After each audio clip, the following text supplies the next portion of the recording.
بسم اللہ الرحمن الرحیم۔ فا پھر، ان اگر، زلل پھسل جاؤ، تم زلل تم پھسل جاؤ، من بعدی بعد اس کے، ما جب، جاءت آ جائیں، کم تمہارے پاس، البینات واضح دلائل، فَاعْلَمُوا تم جان لو اچھی طرح، ان بے شک، اللہ تعالیٰ، عزیز غالب، حکیم حکمت والا ہے۔ فَإِن زَلَلْتُم مِّن بَعْدِ مَا جَاءَتْكُمُ الْبَيِّنَاتُ پس اگر تم اس کے بعد پھسل جاؤ جب تمہارے پاس واضح نشانیاں آ چکیں، تو فَاعْلَمُوا أَنَّ اللَّهَ عَزِيزٌ حَكِيمٌ تم جان لو کہ اللہ تعالیٰ غالب بھی ہے، زبردست حکمت والا ہے۔ نحمدہ و نصلی علی رسولہ الکریم، اما بعد۔ سورہ بقرہ کی آیت نمبر 209 ہے، جس میں اللہ رب العزت یہ فرما رہے ہیں کہ اگر تم واضح دلائل آنے کے بعد بھی پھسل جاؤ، اگر تم روشن دلائل آنے کے بعد، روشن احکامات کو سمجھنے کے بعد بھی پھسل جاؤ۔ پھسلنے کا مطلب کیا ہے کہ صحیح ڈائریکشن پہ کام نہ کرنا، صحیح راستے کے مطابق کام نہ کرنا۔ جیسے کوئی چلتے چلتے پھسل جائے، یا تو وہ بالکل نیچے جا کے گرتا ہے، اوندے منہ گرتا ہے، یا رائٹ لیفٹ گرتا ہے۔ اسی طرح جو شخص سیدھے راستے پہ صحیح طریقے سے قرآن و حدیث کے مطابق کام نہیں کرے گا،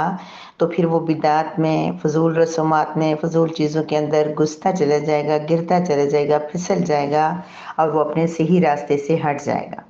اللہ رب العزت یہ فرما رہے ہیں کہ تمہارے پاس جب واضح دلائل، البینات، بینات سے مراد قرآن بھی ہے، بینات سے مراد وہ دلائل بھی ہیں۔ اب دیکھیں، دنیا کی ہر چیز اللہ رب العزت کی ذات پر، اللہ کی عظمت پر گواہی دے رہی ہیں، اور پھر یہ یہاں سے مجھے جو عملی زندگی سے تعلق لگ رہا ہے، باقی تو چلے ٹھیک ہے، ہمارے پاس قرآن ہے، حدیث ہے، اور طریقے اور ہر چیز ہمارے سامنے آ چکی ہے، واضح دلائل ہمارے پاس آئے ہوئے ہیں، اس کے بعد اگر ہم پھسل جائیں گے تو یہ بڑے خسارے کا سودا ہوگا۔ لیکن اسپیشل میری وہ بہنیں جو اللہ رب العزت کے کرم سے، اللہ کے احسان سے قرآن کریم کے ساتھ جڑی ہوئی ہیں کسی بھی صورت میں، کہیں پر بھی، ان کے لیے اس میں ایک خاص تنبیہ یہ ہے کہ ہمارے پاس قرآن آ چکا ہے، ہم اس کو اب سمجھ بھی رہے ہیں، ہم اس کو پڑھ بھی رہے ہیں، اس کے اندر واضح، صاف، کلیئر احکامات بھی دیکھ چکے ہیں۔ اس کے باوجود بھی اگر ہم پھسل جائیں، اس کے باوجود بھی ہم صحیح طرح سے کام نہ کریں، اس کے باوجود بھی ہم دین پر عمل کرنے والے نہ ہوں، تو پھر کیا ہوگا؟ اللہ پاک فرما رہے ہیں، یاد رکھیے، کیا ترجمے سے تو یوں لگ رہا ہے اللہ پاک فرما رہے ہیں کہ واضح دلائل کے بعد اگر تم پھر جاؤ تو کیا ہوگا؟ تم جان لو کہ اللہ تعالیٰ عزیز بھی، حکیم بھی ہے۔ یعنی اللہ پاک کہہ رہے ہیں کہ اتنا کچھ ہونے کے باوجود، واضح دلائل، واضح احکامات، سب کچھ کلیئر ہونے کے باوجود، جب تمہیں سب کچھ پتہ چل گیا، اس کے بعد بھی تم عمل نہیں کرتے، تم صحیح راستے کو اختیار نہیں کرتے، تو پھر تم جان لو کہ اللہ تعالیٰ عزیز، زبردست بھی ہے، جب چاہے، جس کو چاہے، جیسی چاہے سزا دے سکتا ہے۔ ٹھیک ہے، اس کو کوئی، ہماری طرح کوئی پابندی نہیں ہے کہ وہ یا کسی جذباتی، اس کا اللہ تبارک تعالیٰ کیوں فرماتے ہیں کہ اللہ تعالیٰ بے نیاز ہیں، اللہ الصمد، اس لیے کہ اللہ تعالیٰ سزا دینے پہ آئے تو وہ پھر جذباتی، اور اس طرح نہیں ہوتا کہ اللہ تعالیٰ کہیں کہ اس کو نہیں دوں، ابھی چھوڑ دوں، یہ وہ، اللہ تعالیٰ رحم بھی بہت کرتے ہیں، لیکن اللہ تعالیٰ ان چیزوں سے جو انسانی خصوصیات ہوتی ہیں، انسان کے اندر جو چیزیں ہوتی ہیں، ان سے تو اللہ کی ذات بہت اعلیٰ ہے، بہت بلند ہے۔ اللہ رب العزت جب چاہیں تو کیا کرتے ہیں؟ عزیز ہیں، زبردست ہیں، غالب ہیں، تو وہ کیا کرتے ہیں؟ سزا دے سکتے ہیں۔ لیکن پھر سوال یہ پیدا ہوتا ہے کہ اللہ تعالیٰ سزا دے کیوں نہیں رہے؟ اتنی دنیا گمراہی کر رہی ہے، حق آنے کے باوجود، سچ آنے کے باوجود لوگ دین سے ہٹے ہوئے ہیں، دین سے دور ہیں، اللہ تعالیٰ کی اتنی مہلت کیوں مل رہی ہے؟ اس لیے کہ اللہ تعالیٰ حکیم بھی ہیں، حکمت اللہ تعالیٰ کے اوپر ہے کہ اللہ رب العزت دیکھتے ہیں کہ کون سی چیز کس وقت مناسب ہے، کس کو کب سزا دینی بہتر ہے، کب سزا بھی مزید اس کے لیے ڈھیل بہتر ہے، مزید اس کو وقت دیا جا سکتا ہے، وہ سیکھ سکتا ہے، وہ بہتر ہو سکتا ہے، ابھی سزا دی جائے، یا بعض اوقات یہ جو ڈھیل ہوتی ہے ہمارے لیے سزا ہوتی ہے۔ ہم اگر سوچ رہے ہوں کہ ہمیں جو ہے نا، بچے میں اتنے بڑے گناہ کرنے کے باوجود یہ اللہ تعالیٰ کو، یہ تو اللہ کی طرف سے مزید ایک سزا ہی ہے کہ انسان کو گناہ کا جو خیال نہ آئے، گناہ کی طرف سے ڈر نہ ہو، اور وہ خوف زدہ نہ ہو، اور گناہ کو چھوڑنے کی کوشش نہ کرے۔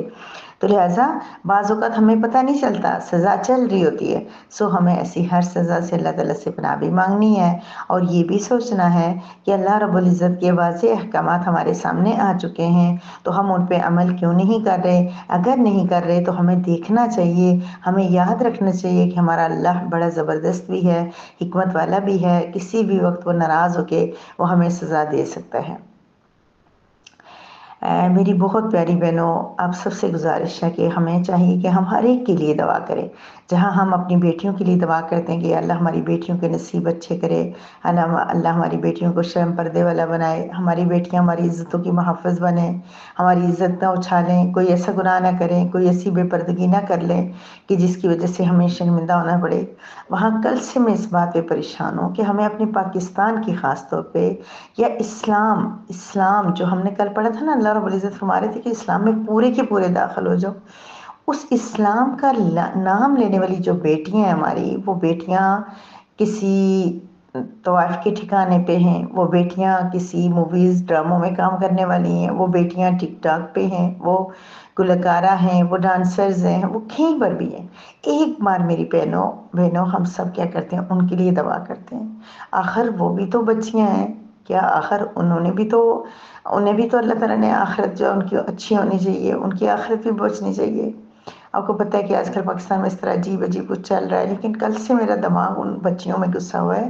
کہ جن کو بالکل اپنی نہ عزت کی پرواہ، نہ اپنے والدین کی عزت کی پرواہ۔ میں نہیں کہہ رہی وہ بری ہیں یا اچھی، لیکن ہم اپنے اللہ سے مانگ سکتے ہیں، اللہ ان بچیوں کی بھی شرم پردہ دے دے جن کو بالکل سمجھ نہیں آ رہی ہے کہ وہ کیا کر رہی ہیں، کس طرح کی وہ ویڈیوز بناتی ہیں، کیسے ٹک ٹاک پہ وہ کر کے اپنے آپ کو دکھاتی ہیں، شو کرتی ہیں، اور پھر بعد میں روتی ہیں کہ میری فیک ویڈیو بنی ہوئی ہے، یہ وہ۔ بھئی آپ کا چہرہ کسی کے پاس گیا ہے تو اس نے فیک بنائی ہے نا۔ اگر آپ کا چہرہ کسی مرد کے پاس، کسی اس ٹیکنیکل بندے کے پاس نہ ہوتا تو کوئی فیک بھی کیوں بناتا؟ لہٰذا اپنے چہرے کی حفاظت کریں گی۔ اتنا خوبصورت چہرہ، جتنا جن کا خوبصورت چہرہ اتنی ہی ان کی ویڈیوز زیادہ، ان کی اتنے ہی جو ہے نا وہ نام زیادہ، اتنے ہی ہر بندے کے موبائل میں ایسی عجیب ان کی ویڈیوز پڑی ہوئی ہیں۔ تو ہم اللہ رب العزت سے دعا کرتے ہیں، ہم لوگ نہیں مردہ، ہم تو ہمارے سامنے کوئی آگ میں جل رہا ہو تو ہم اس کو چھوڑ دیں گے؟ تو یہ ہماری بیٹیاں کہاں جا رہی ہیں؟ تو کہاں جا رہی ہیں ہماری پیاری بیٹیاں؟ تو اللہ رب العزت سے دعا کریں کہ اللہ ہر ایک کو ہدایت دے، وہ بیٹی کسی کی بھی ہو، میری ہو، آپ کی ہو، کسی ڈانسر کی ہو، کسی پہلے سے اداکار کی ہو، کسی بہت بے ڈیلے کھلے آدمی کی ہو، کسی کی بھی بیٹی ہو، اللہ تعالیٰ بیٹیوں کی حفاظت کرے، اللہ بیٹیوں کو سمجھ دے، اللہ لڑکیوں کو سمجھ دے، اللہ تعالیٰ ان کو اپنی عزتیں کی حفاظت کرنے والا بنا دے۔ اللہ تعالیٰ ہر ایک مسلمان کو، جو بندہ پڑھ لے لا الہ الا اللہ، اللہ رب العزت اس کو اپنے دین کے اندر پورے کا پورا داخل کر دے،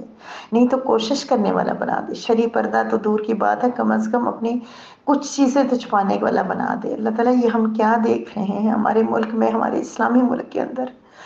کلمہ پڑھنے والی بہنیں، کلمہ پڑھنے والی، وہ ان کو نہیں نماز کی اذان کی تلاوت کی آواز آتی ہوگی؟ کیا وہ قرآن نہیں سنتی ہوگی؟ تو ایسے کیسے اپنے آپ کو اتنا زیادہ بے حیا کر سکتی ہیں کہ اپنا سب کچھ دکھا سکتی ہیں؟ اللہ رب العزت یہ ٹک ٹاک اور یہ جو یوٹیوب اور یہ جو لائکس اور یہ جو اس کی دوڑ جو شروع ہو چکی ہے نا، کہ ہر ایک بندہ ویوز ویوز ویوز ویوز کے لیے کچھ بھی کرنا، اللہ رب العزت اس سے سب کی حفاظت فرمائے۔ اللہ تعالیٰ سب کو اس سے بچائے، میری اور آپ کی اور ہر ایک کی بیٹی کو اللہ تعالیٰ بچائے، اور اللہ تعالیٰ ہر ایک کو دین پہ چلنے والا بنا دے۔ وآخر دعوانا ان الحمد للہ رب العالمین۔